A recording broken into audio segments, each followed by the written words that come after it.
बिस्मिल्लाहिर्रहमानिर्रहीम। सोने दो अगर वो सो रहे हैं ग़ुलामी की नींद, हो सकता है वो ख्वाब आज़ादी का देख रहे हों। अस्सलाम वालेकुम दोस्तों, प्रोफेसर हकीम अली विकास आपकी खिदमत में हाजिर है। आज जड़ी बूटियों में से मैं आपको बावची की मुकम्मल तफसीलात बताने जा रहा हूँ। बावची इसका लातीनी नाम है, अरबी में इसको जट बाट कहते हैं, हिंदी में बावची कहा जाता है, अंग्रेज़ी में इसको सोरालिया कहते हैं। ये एक मौसमी बूटी के बीज हैं जो मसूर की दाल के मुशाबे होते हैं, लेकिन इससे थोड़े बड़े होते हैं। इसका पौधा 3 फुट से 4 फुट तक लंबा होता है, जिस पर फूलों के गुच्छे लगते हैं। हर एक गुच्छे में 25 से 30 फूल लगते हैं। बीज सख्त, चिपटा और गोल होता है। फल हल्का बूदार होता है। कई लोग बावची को काली जीरी कहते हैं, लेकिन काली जीरी और बावची दोनों अलग अलग अद्वियात हैं। इसका मिजाज गर्म और खुशक दूसरे दर्जे में है।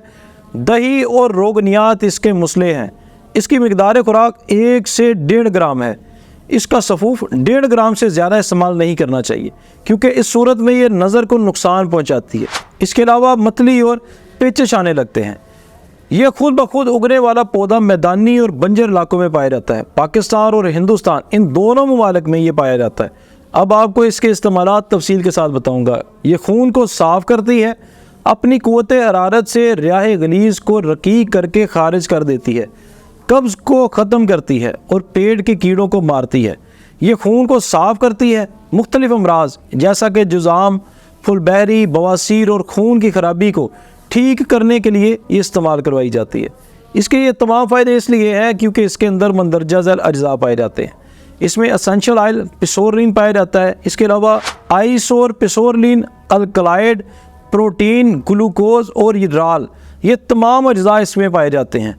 इसके बीजों में एक कसीब किस्म का फिरारी रोगन पाया जाता है और यही इसका जुज़्वे मसरा है। अब बावची से तैयार किया जाने वाला एक नुस्खा आपको बताऊंगा जो हमारा मामूल मतब है और बहुत सारे मरीज़ों पर तजर्बा शुदा भी है।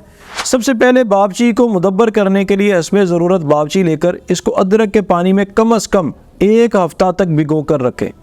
इसके बाद खुशक करके पीस लें। इस मुदब्बर शुदा सफूफ को मक्खन के साथ मिलाकर या मूली के बीज और हल्दी के साथ मिलाकर दही के पानी में अच्छी तरह लेप बनाकर बैरूनी तौर पर सफ़ेद दागों वाली फुलबहरी पर लगाने से वो ठीक हो जाती है। इसके अलावा नीम के रस के अंदर शहद मिलाकर इसके साथ अगर बावची का सफूफ इस्तेमाल करवाया जाए तो इससे पेट के कीड़े मर जाते हैं। इसके अलावा अगर आप किसी और मर्ज़ में मुब्तला हैं और हमसे इलाज करवाना चाहते हैं तो स्क्रीन पर मेरे नंबर्स दिए गए हैं।